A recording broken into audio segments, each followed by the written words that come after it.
ऐसी कृपी। हे महाराज, अब हमारे पुत्र हमें मिलने वाले नहीं हैं। जैसे हम अपने पुत्रों के वियोग में रो रहे हैं, ऐसी इसकी माता कृपी भी दुखी होगी। ये तो एकमात्र अपनी माता का सहारा है। अब हमारे पुत्र हमें वापस मिलने वाले नहीं हैं। जितने भी राजा महाराजा वहां पर बैठे हैं वो कहने लगे, धन्य है द्रुपद सुता, धन्य है, धन्य है, धन्य है। आज भीम दादा से रहा नहीं गया, बोले अर्जुन इसका वध करो वरना हमारा तुम्हारा युद्ध होगा। बोले महाराज ये ब्राह्मण हैं। बोले जो ब्राह्मण कुल में जन्म लेकर के किसी के खेत खलिहान में आग लगा दे उसका ब्रह्म तत्व चला जाता है। जो ब्राह्मण कुल में जन्म लेकर जीव हिंसा करने लग जाए उसका ब्रह्म तत्व चला जाता है। इसका वध करो।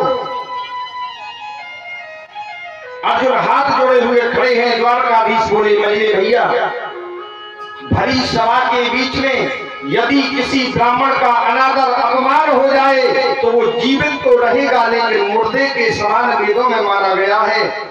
आज कृष्ण मुक्त कर दिया अश्वत्थामा का। जो माथे में मणि है वो तलवार की नोक से निकाल ली, महाराज मुंडन करा दिया और भगा देते हैं।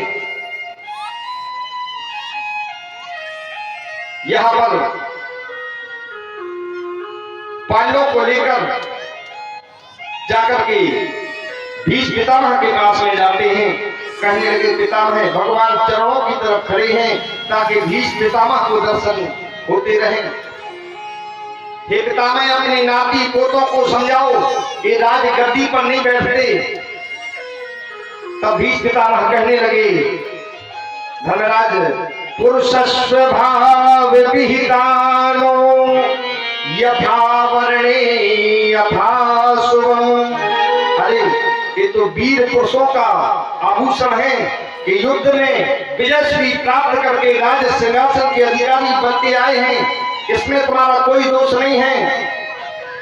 दान धर्मान स्त्री धर्मान मोक्ष धर्मान विभाग। दान धर्म के बारे में बताया। दानों में दान यदि बड़ा है तो वो कन्या दान है, दान में दान बड़ा है तो वो अन्य दान है। स्त्री धर्म के बारे में बताया कि स्त्रियों का क्या धर्म है। सास ससुर और पति की पूजा, सास ससुर और पति की पूजा, सास ससुर और पति की पूजा, सास ससुर और पति की पूजा, नारी धर्म में अरुओं रे दूजा, नारी धर्म में अरुओं सास ससुर और पति की पूजा। जो घर में वृद्ध सास ससुर हैं उनकी सेवा करो, उनकी पूजा करो, बिगड़े हुए काम स्वतः बन जाएंगे। व्यास मंच से मैं गारंटी से कहता हूं, जो अपने पति परमेश्वर है उनकी पूजन करने लग जाओ, सास ससुर की चरणों की पूजा करने लग जाओ, महाराज कभी जीवन में दुखी नहीं रहोगे। प्रत्यक्ष इस धरा पर वही परमात्मा है। ये भीष्म पितामह ने पांडवों के लिए उपदेश दिया, द्रौपदी के लिए उपदेश दिया। द्रौपदी कहने लगी, महाराज जो ज्ञान आज हमारे लिए आप दे रहे हो ये ज्ञान उस दिन कहा था जब मैंने आपसे पुकारा था, साड़ी खिंच रही थी कि हे गुरु द्रोण बोलो, पितामह जी बोलो। तुम्हारी बहू तुमसे ये पूछती है कि सभा के बीच में बिना वस्त्र की मुझे देखना चाहते हो। आज भीष्म पितामह कहने लगे, पुत्रवधू जैसा खाओगे अन्न वैसा होगा मन। हमने दुर्योधन का धान्य खाया था, हमारी बुद्धि बिगड़ गई थी महाराज। आज 6 महीना हमें बाण सैया पर पड़े हुए हो गए, रोम रोम से वो धान्य निकल गया, हमारी बुद्धि पवित्र हो गई, निर्मल हो गई। हे केशव, हमारी एक कन्या है, इसके लिए आप वर्ण करिए, इसके साथ में विवाह कर लो। द्वारकाधीश बोले महाराज आप तो ब्रह्मचर्य धर्म का पालन कर रहे हो, फिर आपकी कन्या कहाँ से पैदा होगी? बोले महाराज हमारी जो बुद्धि रूपी कन्या है, हमारी जो ज्ञान रूपी कन्या है, उसे आप वरण करिए। आज बुद्धि रूपी कन्या को प्रभु को अर्पण की और इच्छा मृत्यु जब ही जागृत की तो एक दिव्यमय चिंगारी चलती है जो द्वारकाधीश भगवान के चरणों में लीन हो जाती है। बोलिए वृंदावन बिहारी लाल की जय हो। महाराज राज सिंहासन पर आज धर्मराज जी महाराज सुशोभित हुए। आज भगवान कहने लगे हुआ अब हम अपने निज धाम को जा रहे हैं, अब द्वारका को जा रहे हैं। रथ में एक पैर रख लिया। महाराज कहने लगे बुआ कुछ मांग लो। इतने में अभिमन्यु की स्त्री उत्तरा रोती हुई आ रही है, मैया मेरे उदर में बड़े जोर से आग जल रही है, मैं बचने वाली नहीं हूँ। भगवान से बुआ कुंती कहने लगी कन्हैया ये उत्तरा की स्त्री है, इसके उदर में पिंड है। भगवान एक रूप से खड़े हैं, एक अंगूठा का स्वरूप बनाया और माता उत्तरा के उदर में प्रवेश कर जाते हैं। बोलिए भक्तवत्सल भगवान की जय। आज गर्भ की प्रभु ने रक्षा की। महाराज भक्त और भगवान एक माता के उदर में पहली बार आए हैं, वो है परीक्षित, जो जिसने जन्म संसार में लिया नहीं है और जन्म के पहले यदि परमात्मा के दर्शन किए हैं तो एक ही भक्त है जो है परीक्षित। भगवान आ जाते हैं, बोले बुआ अब हम जा रहे हैं, कुछ मांग लो। बुआ कहने लगी पुत्र यदि देना चाहते हो तो 3 बार कहो। बोले बुआ मांगो मांगो क्या चाहते हो? बोले कन्हैया यदि देना चाहते हो तो हमें विपत्ति दे जाओ। भगवान ने अपना चरण नीचे रख दिया। बुआ आज अगर आप हमसे द्वारका का राज्य मांगती तो हम द्वारका का राज्य दे डालते, आपने विपत्ति क्यों मांगी? बुआ माता कुंती कहने लगी कन्हैया दुख में सुमिरन सब करें, फिर सुख में करे न कोई, और जो सुख में सुमिरन करे तो दुख काहे तुम होए। हे कन्हैया अगर विपत्ति दे जाओगे तो हमारे पुत्र आपके लिए भजते रहेंगे, ये आपसे दूर नहीं होंगे, और सुख दे जाओगे तो भला कभी ये आपको भूल जाएं। भगवान बोले बुआ हम सदैव तुम्हारे आभारी रहेंगे। द्रौपदी तुम कुछ मांग लो। बोले भैया जो बहन भाई का संबंध तुमने निभाया है, हमारी लाज को बचाया था, इस बहन की लाज पर कभी कोई बात आ जाए तो वही लाज को फिर से बचा लेना, हमें कुछ नहीं चाहिए। अर्जुन से बोले पार्थ तुम मांग लो। बोले महाराज जो गुरु शिष्य का संबंध आपने हमसे जोड़ा उसी संबंध को निभाते रहना, यही दास की अर्जी है। भगवान जिस जिस राज्य से गए शोभायमान होते हुए द्वारका में प्रस्थान कर जाते हैं। बोलिए वृंदावन बिहारी लाल की जय हो। महाराज राम नाम भजले हरि नाम जपले, नहीं तो पछताएगा, माटी का चोला माटी में मिल जाएगा। नहीं तो पछताएगा, माटी का चोला माटी में मिल जाएगा। राम नाम भजले नहीं तो पछताएगा, माटी का चोला माटी में मिल जाएगा।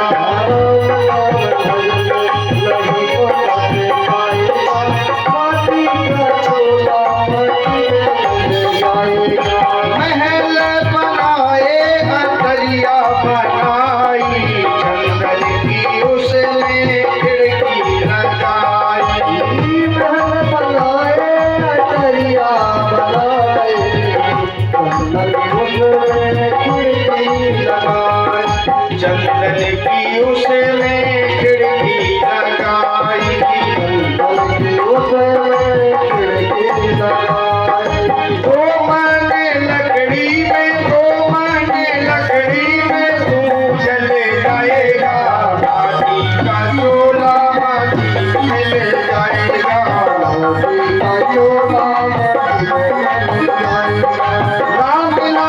भजले रे हरि नाम जपले नहीं तो पछताएगा, माटी का टोला माटी में ले जाएगा, माटी का टोला माटी में ले जाएगा। हरि बोल।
यहाँ उत्तरायण के है एक बालक ने जन्म लिया जिसका नाम ब्राह्मणों ने विष्णु रथ रखा कि जिसकी रक्षा नारायण के द्वारा हुई हो, इसका एक नाम विष्णु रथ है और दूसरा नाम ये चारों तरफ टुकुर टुकुर करके दिख रहा है, परीक्षण कर रहा है कि हमारे माता के उदर में एक बालक और था, वो दिखाई नहीं दे रहा है, तो दूसरा नाम इसका परीक्षित होगा।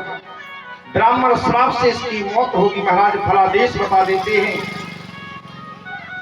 आज युवावस्था में परीक्षित आए, पांडव कोपीन वस्त्र पहन के हिमालय को चले जाते हैं। परीक्षित को राजगद्दी पर बिठा दिया। महाराज परीक्षित एक दिन देशाटन के लिए जाते हैं।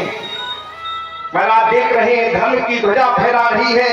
श्री सूजी महाराज कहते हैं कि ऋषि आज ये गौ और वृषभ खड़े हैं, दोनों में वार्तालाप हो रही है। तयोरे कथ्यतो पृथ्वी धर्मयाया में योषदा परीक्षण नाम राजर्षि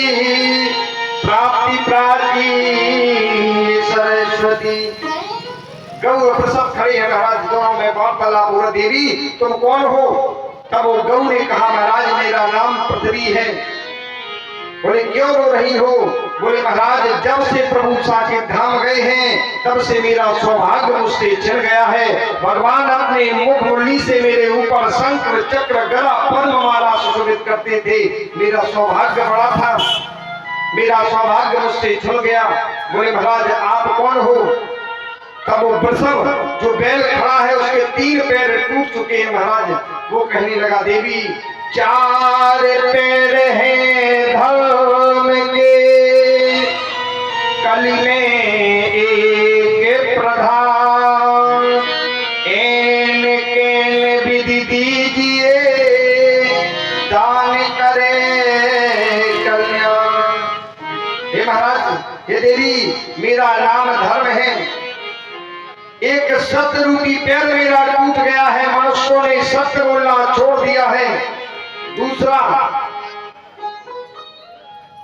दान रूपी पैर मेरा टूट गया है। दान लोग करते हैं तो अपने नाम के लिए दान करते हैं। फलाने ने इतना पैसा धर्म में खर्च किया, हम उससे गुना करेंगे, अपने नाम के प्रति खर्च करते हैं। महाराज मनुष्य दया रूपी पैर मेरा टूट गया, मनुष्यों के हृदय से दया निकल गई। महाराज सिर्फ धर्म रूपी पैर पर मैं सड़ा हूं, लेकिन इसमें भी पीड़ा सताने लगी है। इतने में काले रंग का पुरुष आया और गौ वृषभ पर चरण प्रहार कर देता है, दोनों गिर जाते हैं। तब वामृणाल धवलाया पादयों ने पराचरण। महाराज आज परीक्षित से रहा नहीं गया, धनुष बाण लेकर के दौड़ पड़ते हैं दुराचारी। मेरे सामने गौ वृषभ पर अत्याचार कर रहा है। कलियुग हाथ जोड़ने लगा, महाराज दया करो, हम 4 भाई हैं। बड़े भैया का नाम है सतयुग, एक भैया का नाम है त्रेता, एक भैया का नाम है द्वापर, और मैं सबसे छोटा हूं, मेरा नाम है कलियुग। हे महाराज सतयुग में हजारों वर्ष, त्रेता में हजारों वर्ष, द्वापर में हजारों वर्ष भगवान का भजन करने से भगवान दर्शन नहीं देते थे। लेकिन ये गुण हम में नहीं है। एक बार जो सच्चे मनसा वाचा करुणा से भगवान को स्मरण करेगा, भगवान उसकी पुकार को सुनते हैं।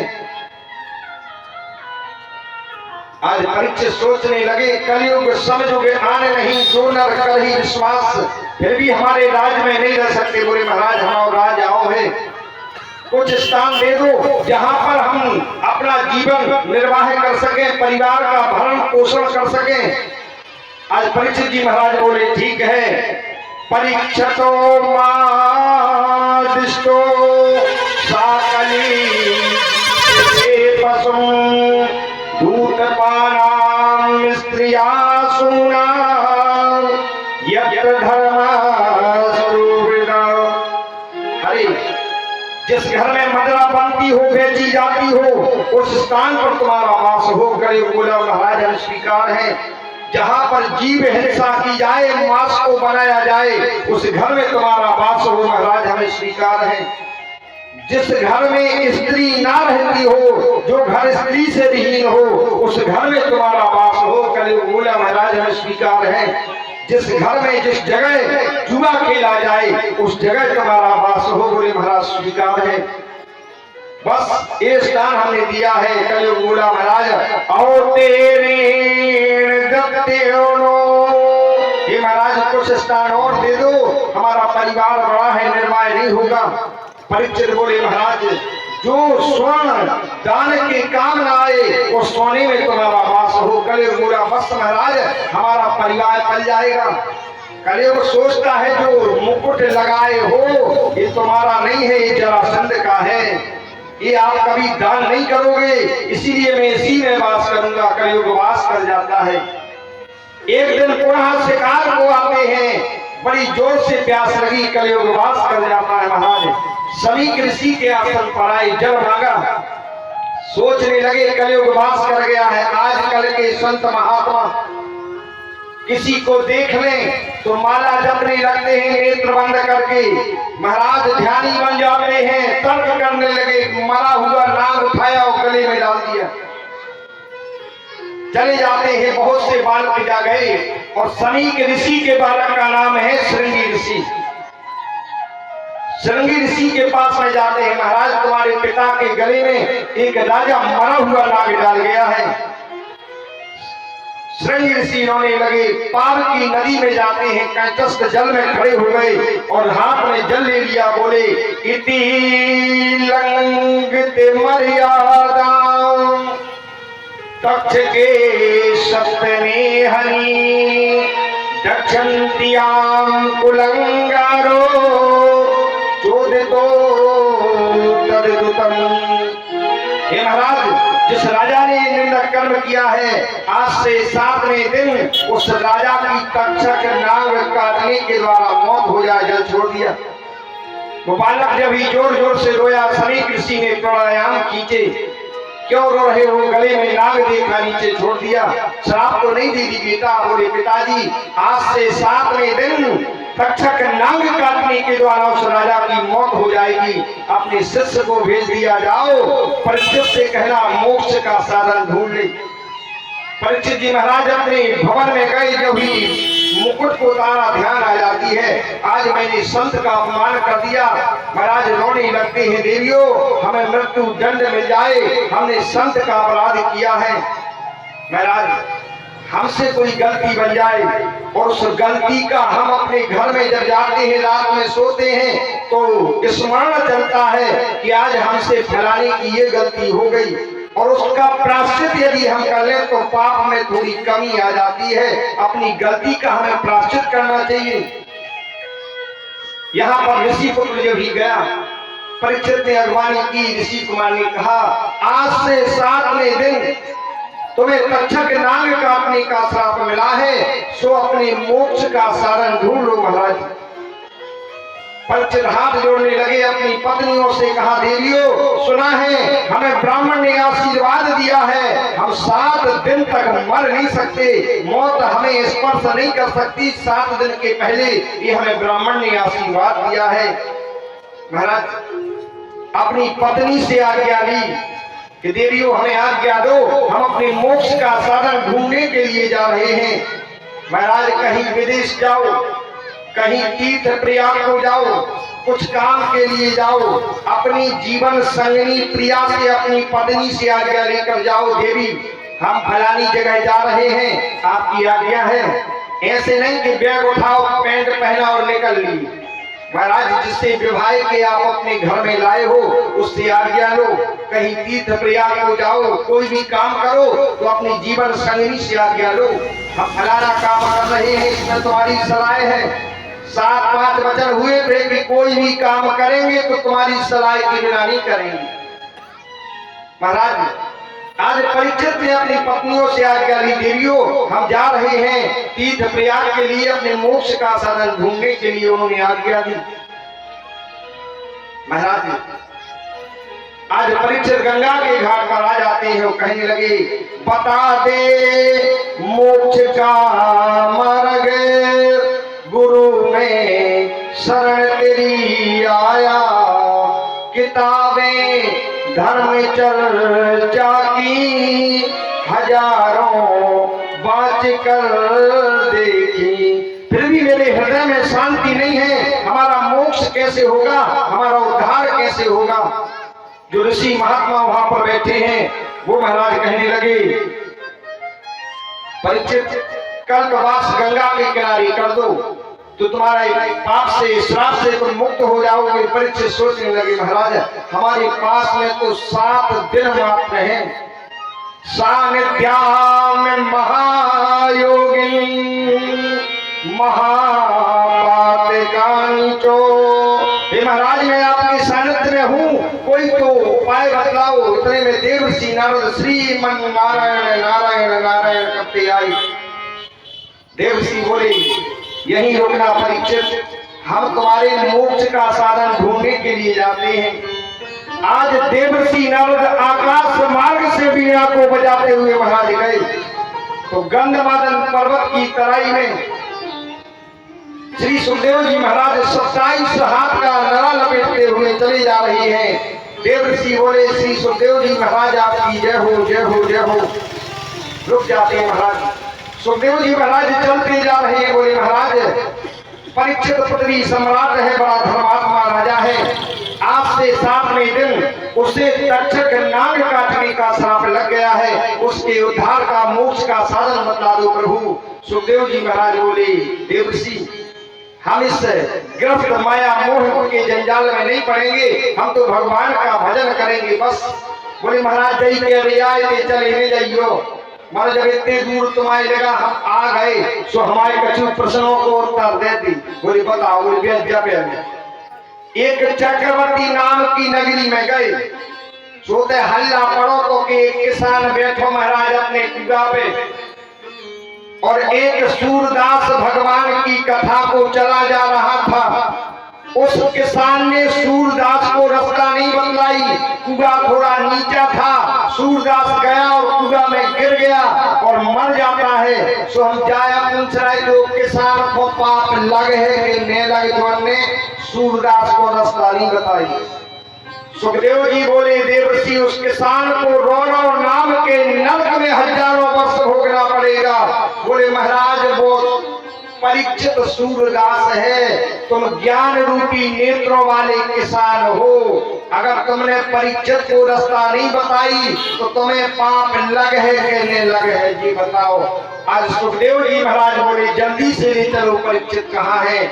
महाराज तत्रा भवदे व्यास पुत्रो यदक्षया कामिनो पेक्षया अजिलो निलावदष्टो प्रतस्वालई अविरुद्धरेचा।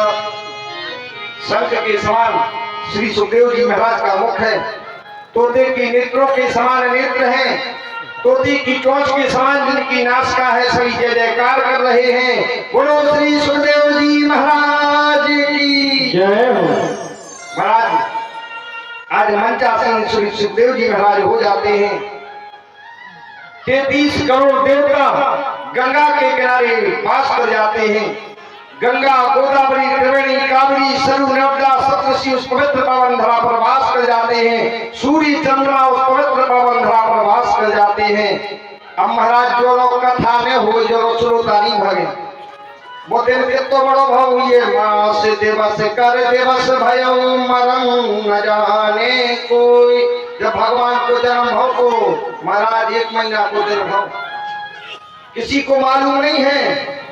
आज श्री सुखदेव जी महाराज के सामने देवता खड़े हो जाते हैं। बोले महाराज सुधा कुंभ गृहीस्तयो देवा तत्र समागतो। हे महाराज इस अमृत को परीक्षित को पिला दो और कथा अमृत को हमारे लिए पान करा दो। सुखदेव जी बोले राजन क्या अमृत का पान करना है या कथा अमृत का पान करना है। बोले महाराज इसमें अंतर क्या है ये बताओ। तब श्री सुखदेव जी महाराज बोले राजन ये जो अमृत है ये कांच के समान है, और बोले कथा अमृत बोले मणि के समान है। कांच में और मणि में क्या अंतर होता है। बोले महाराज हम तो कथा अमृत का पान करेंगे। आज देवता बैठ जाते हैं। यहाँ पर परीक्षित जी महाराज खड़े हो जाते हैं। हे प्रभु एक हमारे प्रश्न है, हृदय में जिज्ञासा उठ रही है कि ये प्रश्न है, सबसे पहले एक प्रश्न का जवाब दे दो कि जल्दी मरने वाले व्यक्ति को क्या करना चाहिए। तब बाबा सुखदेव कहने लगे राजन श्वास श्वास पर कृष्ण भज वृथा श्वास जिनको और ना जाने यही श्वास की आवन हो न हो। जितनी भी श्वास इस शरीर से निकल रही हैं प्रत्येक श्वास पर भगवान का नाम हो। क्या भरोसा है इस जिंदगी का, साथ देती नहीं ये किसी का। प्रत्येक श्वास पर भगवान का स्मरण करो। लेकिन राजन देखना इंद्रियों के न घोड़े भगे, इन पे संयम के हरदम पे कोड़े लगे, मन को सुमार्गे लगाते चलो, कृष्ण गोविंद गोपाल गाते चलो। अपने मन में भगवान का नाम संकीर्तन गुणानुवाद करते जाना राजन। चिंता न करो राजन, अभी 7 दिन बाकी है, खड़वांग राजा का मोक्ष 2 घड़ी में हुआ, मोक्ष 2 घड़ी में हुआ। तेरा तो शरीर अभी 7 दिन तक रहता है, 7 दिन तक रहता है। मेरा एक कथन है, ऋषि सब साक्षी है, ऋषि सब साक्षी है। भागवत पुराण से कष्ट सारे मिटते हैं, कष्ट सारे मिटते हैं। देखता हूँ मैं आज 7 दिन तुम्हारे लिए, 7 दिन तुम्हारे लिए। राम द्वार मोक्ष मार्ग, राम द्वार मोक्ष मार्ग कैसे नहीं खुलता है, कैसे नहीं खुलता है। तब परीक्षित जी महाराज कहने लगे, प्रभु हरि की कथा सुनाने वाले तुमको लाखों प्रणाम, तुमको लाखों प्रणाम। हरि की कथा सुनाने वाले तुमको लाखों प्रणाम, तुमको लाखों प्रणाम, तुमको लाखों प्रणाम, तुमको लाखों प्रणाम, तुमको लाखों प्रणाम। हरि की कथा सुनाने वाले, हरि की कथा सुनाने वाले तुमको लाखों प्रणाम, तुमको लाखों प्रणाम, तुमको लाखों प्रणाम, तुमको लाखों प्रणाम। हरि बोल।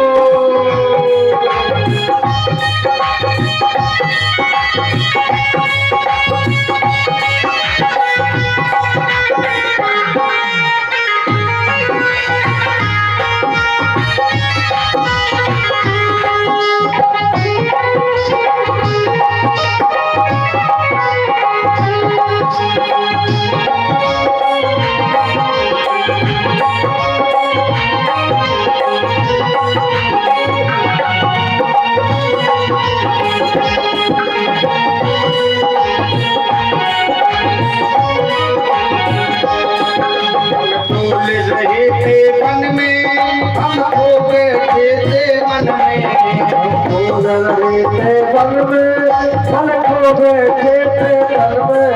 हम भूल रहे थे वन में, हम खो गए थे वन में।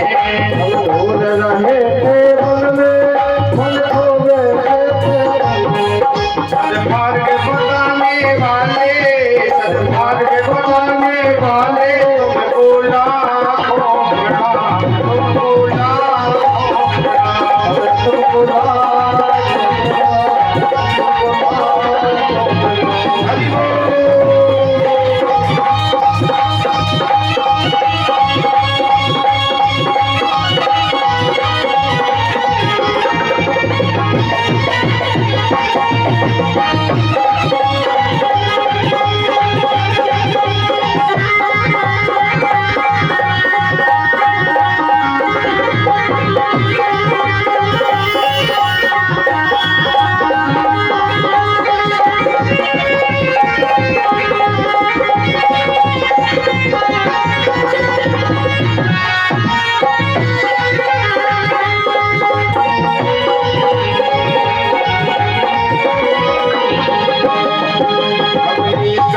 इसका प्याला क्या रहे यम के गाला, हमने कर इसका प्याला क्या रहे यम के ग्वाला, हमने कर इसका प्याला क्या रहे यम के गाला,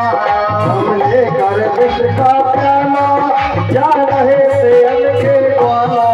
वो खुदा पिलाने वाले, वो खुदा पिलाने वाले, तुमको लाखों प्रणाम, तुमको लाखों प्रणाम, तुमको लाखों राधे।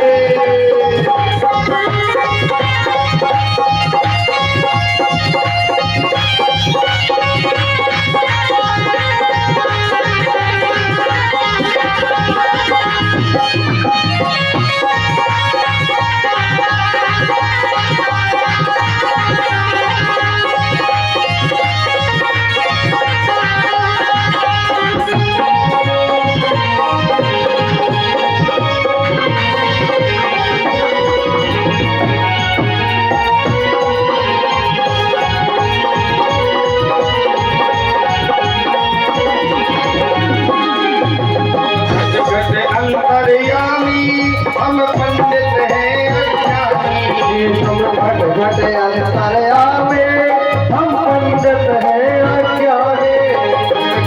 घट अंतर्यामी हम पंडित हैं अज्ञानी, तुम घट घट अंतर्यामी हम पंडित हैं अज्ञानी। ओ कृष्ण मिलाने वाले, ओ कृष्ण मिलाने वाले, ओ राम मिलाने वाले, ओ राम मिलाने वाले, तुमको लाखों प्रणाम, तुमको लाखों प्रणाम, तुमको लाखों प्रणाम, तुमको लाखों प्रणाम। हरि की कथा सुनाने वाले, हरि की कथा सुनाने वाले, तुमको लाखों प्रणाम, तुमको लाखों प्रणाम, तुमको लाखों प्रणाम, तुमको लाखों प्रणाम, तुमको लाखों प्रणाम, तुमको लाखों प्रणाम, तुमको लाखों प्रणाम, तुमको लाखों प्रणाम। जय जय श्री श्री राधे। महाराज। श्री सुखदेव जी महाराज बोले कि राजन, एक बार देवर्षि नारद हाथों में बीड़ा बजाते हुए भगवान का गुणानुवाद करते हुए गंगा की पवित्र पावन धरा पर पहुंच जाते हैं। स्नान किए और जो भी गंगा से बाहर निकलने लगे, एक मनुष्य की खोपड़ी पड़ी है, उसमें ब्रह्मदेव ने अंक लिखे हैं, भाग्य लिखा है कि होनी हती सो हो चुकी, अभी होना शेष बाकी है। देवर्षि नारद सोचने लगे, राम ये आदमी मर गया, इसकी हड्डी गंगा में प्रभावित हो गई, अब इसके साथ में क्या होगा। अरे हमारे ब्रह्मदेव किसी के भाग्य में क्या क्या लिखने लगे हैं महाराज। वो खोपड़ी उठाई तो प्रभु नारायण को बताएंगे, ब्रह्म पद से अलग करवाएंगे इनके लिए। खोपड़ी रख ली। आज वैकुंठ में देवर्षि नारद पहुंचे। भगवान का शुक्र वन है, चार भुजाएं हैं, चारों हाथों में शंकर चक्र गदा पद्म धारण किए हुए हैं, वक्षस्थल में कौस्तुभ मणि की माला शोभायमान हो रही है। देवर्षि से नारायण बोले, देवर्षि आप तो तुम्हारे हृदय में कुछ कल्पना है, कुछ प्रश्न है। बोले हाँ महाराज, क्या है। बोले आप हमारे पितामह ब्रह्मदेव को ब्रह्म पद से अलग कर दो। बोले क्यों। बोले बूढ़े हो गए, ना जाने क्या से क्या लिखने लगे। नारायण बोले, देवर्षि 3,398 वर्षों में ब्रह्मा का एक पल लटकता है और 3,398 वर्षों में उस प्रमाण से एक दिन होता है। अभी ब्रह्मदेव 5 वर्ष के हैं और ब्रह्मा की उम्र 100 वर्ष की है और तुम कहते हो कि बूढ़े हो गए। बोले महाराज, एक मनुष्य मर गया, उसकी अस्थियां हड्डियां गंगा में प्रभावित हो गई। ब्रह्मदेव ने लिखा है कि होनी हदीसो हो चुकी, अभी होना शेष बाकी है। बोले बताओ। क्रोध के आवेश में झोली से वो खोपड़ी निकाली और वैकुंठ में भगवान के हाथ पर रख दी। भगवान ने देखा, सही तो लिखा है। बोले प्रभु आप भी बोलते हो सही लिखा है। बोले हाँ, तुम्हारे द्वारा वैकुंठ में आना शेष बाकी था, वो भी पूर्ण हो गया। आज देवर्षि चरणों में गिर जाते हैं। हे प्रभु आपकी माया को मैं समझ नहीं पाया, ब्रह्मादि देवता गण भी आपकी आश्चर्यकारी रूप को नहीं जानते। महाराज जो कथा श्री सुखदेव जी महाराज ने परीक्षित के लिए श्रवण कराई है, वो कल ठीक 2 बजे से आपको श्रवण कराई जाएगी। आज की कथा यहीं पर भगवान के श्री चरणों में समर्पित की जाती है। बोलिए वृंदावन बिहारी लाल की जय हो। 2 क्षण प्रभु का नाम संकीर्तन। सिया राम भजो प्यारे जो जे